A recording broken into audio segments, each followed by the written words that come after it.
Hey everyone, how's it going? It's me, Biz. It's me, Lunar. It's me, Baron. And this is your ice cat here. It's a little bit later for us. My bad. Again, just dealing with a lot of stuff. But today we are going to be talking about Transformers Animated, the episode that has us dare to be stupid, dare to be stupid.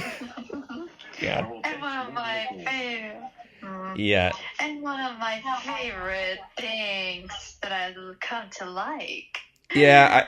To anyone that doesn't know, Ice Cat is a major Transformers fan, which is probably why she's here. So we're gonna be talking about season 2, episode 4, Garbage and Garbage In, Garbage Out. The episode that reintroduced Wreck-Gar, and this time played by Weird Al Yankovic, who did actually, musical genius of our time. True. Anyone tired of Weird Al is tired of life. But I will give you full agreement to that. Yep. So on my mark, we'll start watching, and if you want to watch it with us, it's actually pretty easy. This episode's available to watch for free on YouTube, but if not, you could just watch it with us like a pod. Or sorry, can't talk today. Or you could just listen to it like a podcast. Anyway, on my mark, 3, 2, 1, let's jam. Transformers. I really love this opening here. I know, right? Yeah. I feel like the people who made this actually took their time and effort and make the song really cool. Yeah. Also, I think this is the last time they really updated the song. Like, can anyone else remember the last time they did the original 80s song? No. No, and fun fact, there's actually a version of this there's actually a specific thing of this that's actually extended that adds 2 whole new lyrics to it. Really? Yeah, it's More Than They Appear and Justice Bolts and Gears. Yeah. Oh, cool. Yep. Also, I know. yeah. Oh, yeah. Also, we have one of our human villains in here because that's another thing about Transformers Animated. This show really brought back the human villains for Transformers. Yeah. Not necessary when you have the Autobots also pulling double duty as both soldiers and superheroes. Yep. Though every time this guy talks, I'm expecting him to sell me a Bible. Okay, I can. That's kind of funny. Not shocking there. He does have the disgusting attitude of a used car salesman. Yeah. Yep. More lawyer vibes. Yep. Look, a lawyer that would be hired by someone from Seinfeld. Yep. And yeah, so in here, the Autobots are pretty much played off more like superheroes in here, which is pretty cool. Well, and it's kind of funny too, though, because specifically the Autobot High Guard are not really big fans of them doing this. They're supposed to try and treat it like they're soldiers from the other continuities, whereas here they're just, like, again, just straight up superheroes. Yep. Well, honestly, this entire show I felt like really changed up Transformers in an interesting way. Like, the Primes are not a mystical leader, they're just another rank. In fact, they're not even the highest rank in this show, that being Magnus. More like, equivalent rank would be probably more akin to a captain. Which, think about this, Lunar. Technically, you have Captain Optimus. Oh my gosh, that actually is pretty cool. Yeah. The other thing I kind of really like about the show, and even though I don't think he really shows up here now, but I also like how the show takes the interesting route of, no, Optimus and Megatron don't know each other right off the bat. They're actually just straight up complete strangers to each other. Optimus knows Megs by reputation, but that's it. Yeah, they don't really have that. Yeah. Also, while we're talking, we have Ratchet over here just giving this old man some shit. Yep. Also, can I say something about the character designs? The one thing I like about the Transformers animated series is that the character designs, usually they go for usually in every different series of Transformers, they usually give more likely different body types, but here they actually compare body types to more likely to different characters based on their personalities. Like for example, Optimus Prime is have a kind of like a Boy Scout Captain America body type. Bulkhead have a jock body type. Bumblebee more like have a parkour body type. Prowler with I actually think Prowl's the more parkour or body type, to be honest. Yeah, Yeah. I did like more like gymnastics, and the only body type that is kind of like overweight is Ratchet, and there's a good reason. Ratchet is supposed to be the old medic, like the grumpy old medic who's been through a lot. Which, I'm gonna be honest here, I think this show probably created the best version of Ratchet. Like, don't get nothing against Prime. I like Prime's version of Ratchet, but this one here, just like the voice fits so well. Like the gruff medic just works really well with Ratchet. Hell, it was so good they brought it into IDW. And oh yeah, by the way, while this is all happening, like we see like a Transformer unintentionally being born. Behold, the first of the Junkians. Yep.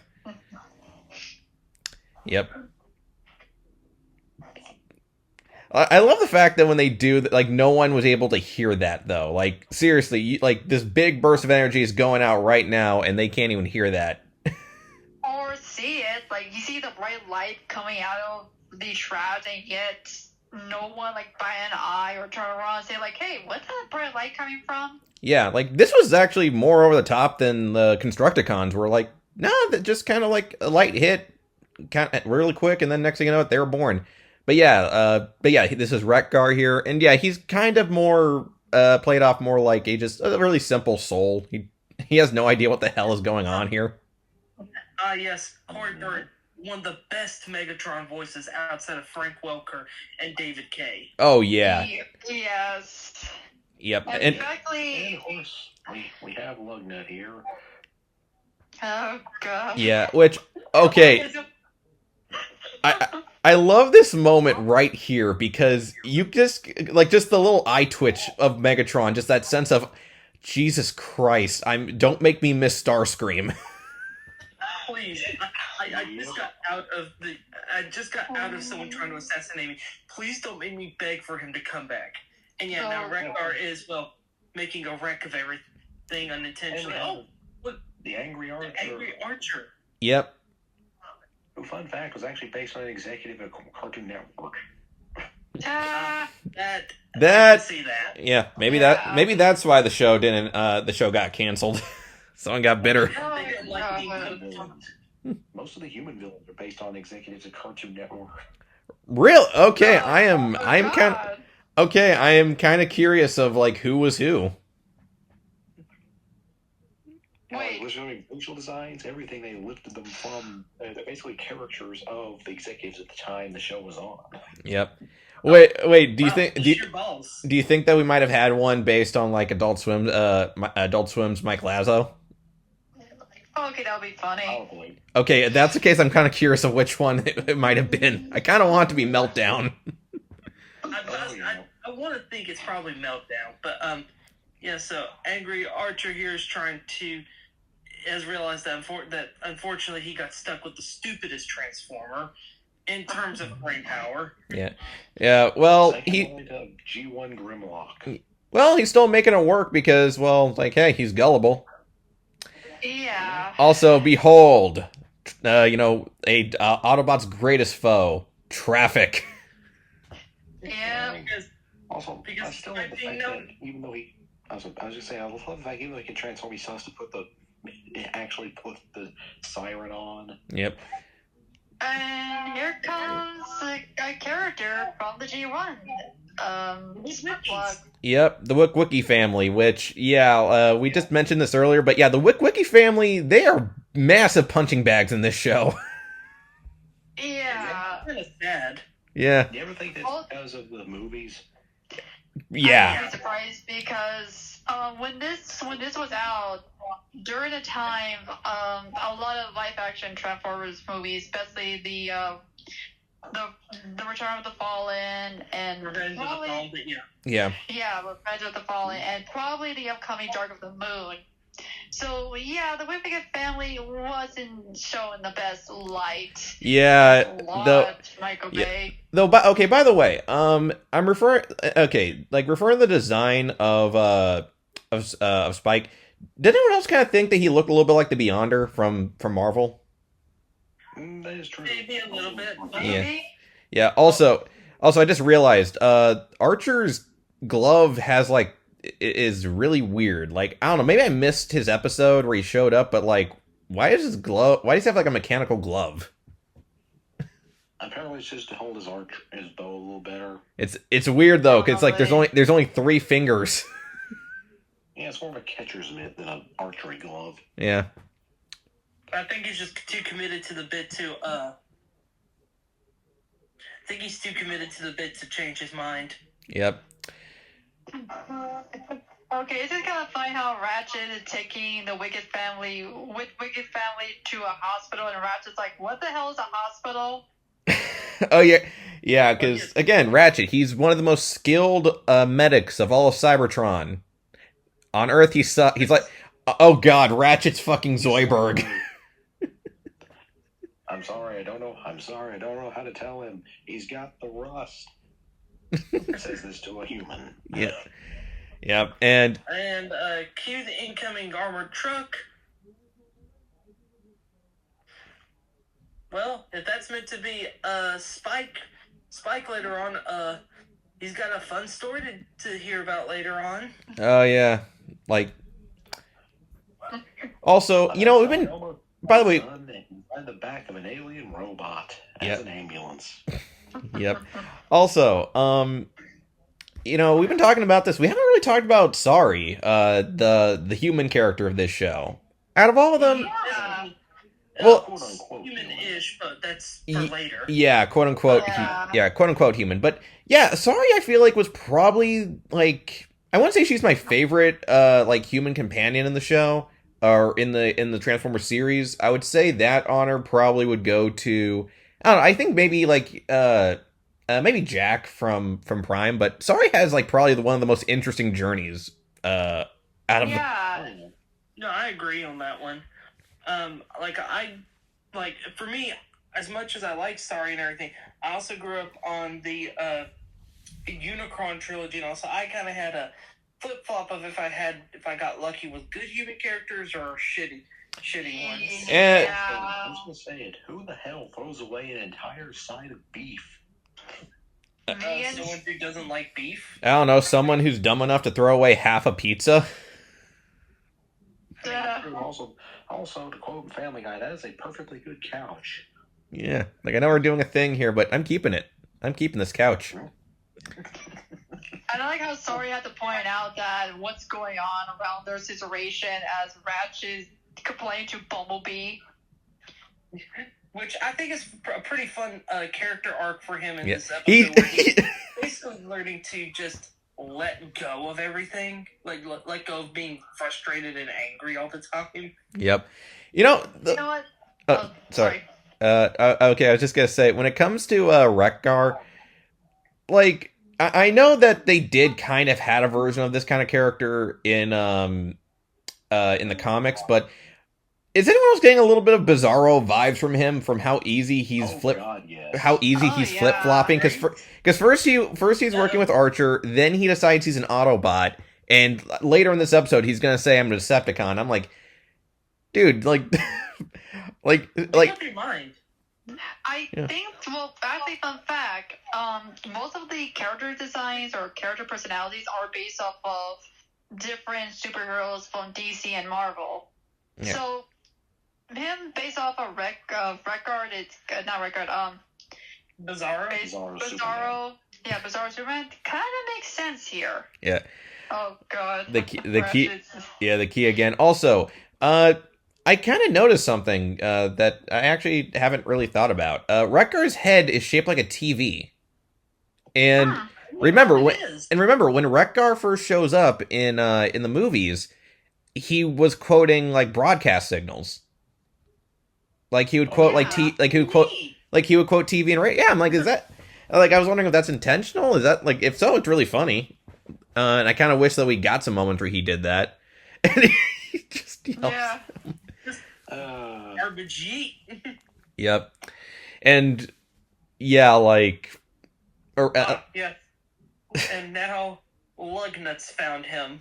Yep. Oh god, I like this line. You're a Decepticon. What is a Decepticon, or what is Megatron? What is a Megatron? Yep. Everyone always asks who is Megatron, but no one ever asks why is Megatron. Or how is Megatron? Okay. I feel like we don't want to know the answer to how is Megatron. I feel like that's a very loaded question. Well, I think if we say that to Megatron, he'd probably shoot us right there and then and just hope we all die. or if someone has to say it, it's probably just Rung. Also- Oh god! Yeah. No, poor Ron. Actually, as I've been thinking about it, if this series goes on, like, do we would like to say we got a third season or a fourth season? I wonder we get, like, say, IDW characters, like We Ron, were, actually. Drift. I can actually answer the question. Yeah, we were. Drift actually there was actually, if you go online, you could actually find concept art for Drift. And along with, I know. yeah, like he was, And, here comes asshole McGee again. yep. Oh god, this guy. Discount Don King. But Yeah. also, like I said, I want Ratchet just to interact with Drift. Because, I don't know, I like these two characters being together. Oh, by the way, did you guys know that there's actually recently there was a canonical graphic novel that came out and all about the Headmaster actually having a heel face turn? Oh, Yeah, I heard about that. There was a lot of stuff that this show was going to do that we just wound up not getting. Like, again, we were supposed to get Devastator. We were going to get a whole story arc regarding the Predacons, and apparently, There's supposed to be a thing regarding Overload. yep, Overload or Overlord. I can't remember which one it was. Overlord. Oh, Yeah, and also they're gonna Just kill everything. just Oh god. kill everything. Also, Crush, kill, destroy, swag. did you just quote fucking Hot Diggity Demon? Man. Come on. No, I was gonna say that. Actually, if you look at the episode, Wait, hold on. Yep, yeah. the Universal Granity Bomb. Oh god. Yep. No, I was gonna say that there was gonna be an episode that was gonna bring in the Beast Wars characters, but Well, we kind of already did, because Rat Trap is in the show, though he's called Rattle Trap, and he was going to be essentially kind of more similar to how he was in the IDW comics, where he's more dual-natured, where he starts off as Megatron's lawyer, and like I guess later he was going to go through a bit of an arc, but we don't really know the full extent of that. Kaon would crash down on Earth, and he would be on the hunt from both Autobots and Decepticons because of the fact of he's a lawyer. Oh yeah, and then yeah. Also, apparently they did. While we're talking, we're literally having Lugnut being burnt with acid and disassembled. Yeah, which you gotta consider, like, how painful that must Actually, really I be. think it's worse. That's basically, if I'm not mistaken, that's basically the Transformers equivalent of flesh-eating bacteria.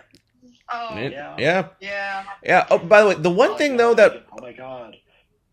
You don't need Lugnut just got Eli Roth. wow. Oh, But Mr. What are you gonna say? I was just gonna say that apparently, regarding regarding some stuff that was gonna happen in the show if the show got to continue, apparently. One thing they weren't going to do was Unicron. Apparently, they actually were not. Oh yeah. Yeah, apparently they They said. were going to bring back him as a giant world-eating weapon like he was in the G1 and all. I actually even said what his creator was. Old forgotten Transformers villain by the name of Violent Jiger or something like that. Mm-hmm. Jiger. But yeah, well, apparently they were up in the air about it first, though, because at first they were thinking, well, you know what, we didn't really know if we wanted to do Unicron, if we wanted to just stick to like other villains, but also I just realized that bridge just not bridge that carrier actually got dirtier than it did originally. Yeah. Yep. Ratchet's have it. Just making everything nastier just by existing. Yep. Okay. No, I got a feeling that if we ever if this show was not canceled and we got an episode about Ratchet trying to get away from the Decepticons and the Autobots, I will be surprised that Megatron is hire a hitman saying, "Listen, I want you to do one thing for me. What is that? Can you kill my lawyer?" What? Yep. And I got a feeling. I got a feeling that hitman is a Dinobot. Like, That actually would be hilarious. Yeah, just that'd be the way that two. One missing character. Yeah. Swindle. You have a crooked lawyer and Well- a con man. Well, Swindle's in this show. Together. yeah, he's No, I'm already saying, no, I'm not. I'm saying have him team up with Ratchet. Oh yeah, like they just like yeah, they're both known to rip people off. Like, also, he's. Yeah, I love again. I like this. The great thing about this episode is that you're never sure where this is gonna go with Wreck-Gar. You don't know if he's gonna be like a tragic figure. He said it. Yep. He said it. Yep. He said it. He said the line. And what's cool too is that when he says it, he gets his Junkian red eyes at that moment too. Yep. Yeah. But I'm curious. It's kind of funny how in the IDW when we saw Wreck-Gar, him and his other group are nothing but cannibals. But here he's just like, oh, football. I guarantee you, they would not have gone with the cannibal bit. They really would not have done it. Thank God. Yeah. That was disturbing. Yeah, like though I will say, it wouldn't be the first time Weird Al played a really creepy character. To anyone that didn't know, Weird Al actually played the doll maker in a Batman animated film. It was fucking weird. Also, oh yeah. And also, behold, Wreck-Gar's ultimate move, sucking. Okay. Oh no. He's going to power Kirby. Yep. He will do us all. No, Wreck-Gar became, well, okay, he's about to explode, but he for a brief second he became Mega Maid. He was a space ball all this time. Yep. Oh shit. Like, I guarantee you, if he went to Cybertron, someone would just go, "Oh scrap, there goes the planet." And Ratchet feels bad now because he's like, I could have helped him. And something I always kind of liked about this show too, and all, is they never really make it like a definitive end or anything. Like they always leave it up in the air, but there's enough of a we're done with him that they could just let it go. Yeah. But at the same time, there's also the air of no, we are done here. And Yeah. Like obviously they probably have more plans for Wreck-Gar, but it does. The way this episode ends really does give the feeling of if they didn't have anything, this was just a pretty cool reference. Yeah. This was just a pretty cool episode with him in it. Oh yeah, so I feel like the show, I feel like for a while did a decent job kind of like giving characters some pretty, like some one-off characters, some pretty like, nice send-offs. Like Wreck-Gar, for him, got a holiday send-off, which I thought was pretty sweet. I think the only time they really kind of screwed up, and again, it's not their fault, they got canceled, was with Waspinator, where like he has that whole like Waspinator have plans. Waspinator, and then we never see him again. Yep. Him or Black Arachnia. Yeah, because again, apparently they did have big plans for them to do a whole Predacon story, which I would have been down for. Yeah. Also, at least we know he didn't die. He's just Yeah. And no one knows where he is. Yeah, he'll be fine. He'll be fine. Yeah, but yeah, that is Transformers Animated Season 2, Episode 4, Garbage In, Garbage Out. And I really enjoy it. I had tons of fun.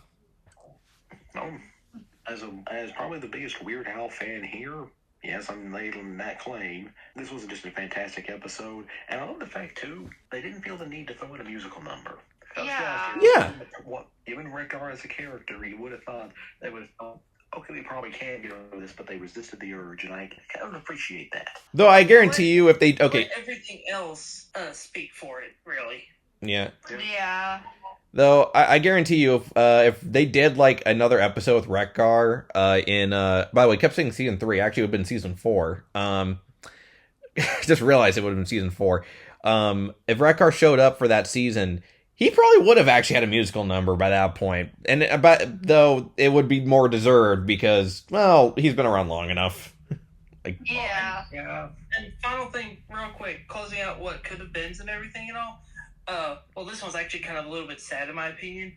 Apparently, Daniel, a guy, I can't believe I'm messing up his name, DWJ, apparently was never a big fan of the God level type Transformers. Like, they were going to do Unicron, but note that I said it was going to be him as a weapon again. Yeah, kind of like what, Yeah. like in G1 and also in the IDW comics. And like, there was going to be a Church of Primus. It was a Church of Scientology knock.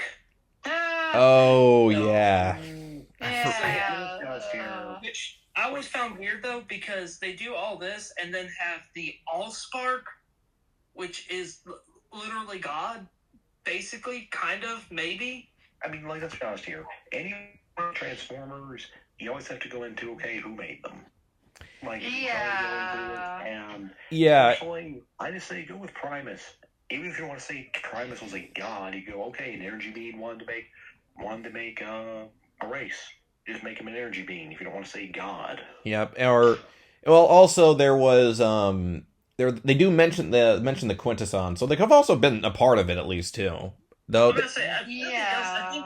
think the Quintessons being their creators again would have been a neat twist. But yeah, overall, very solid episode, very funny episode, and one of the best uses of Weird Al for the Transformers, aside from his original Wreck-Gar appearance back in the old movie. Well, he wasn't. He didn't play Wreck-Gar in the original movie. Yeah, he writes a song. Yeah, they write a song. Okay, as for my thoughts on the show, I really love it. As a Transformer fan, it actually bring me back memories of the movie when Wreck-Gar first appeared. But and also, I kind of also do like it how they got Weird Al to voice Wreck-Gar. It's kind of like, I think it's like a good homage to the G1, also a good homage to Anywhere, as well as a good homage to Weird Al for himself. Yeah. So yeah. Also, we got some more character development with Ratchet. Seeing that Ratchet becoming more of a, instead of becoming the grumpiest medic, he has to become more. He has to start caring more for others and realizing that I should let things go. Yeah. Yeah. He goes from being Dr. House to, well, slightly less, like later seasons, slightly less angry Dr. House. Actually, I usually honestly, when I have to compare him to anybody, I compare him to Dr. Cox from Scrubs. Yeah. I'm sorry. Right.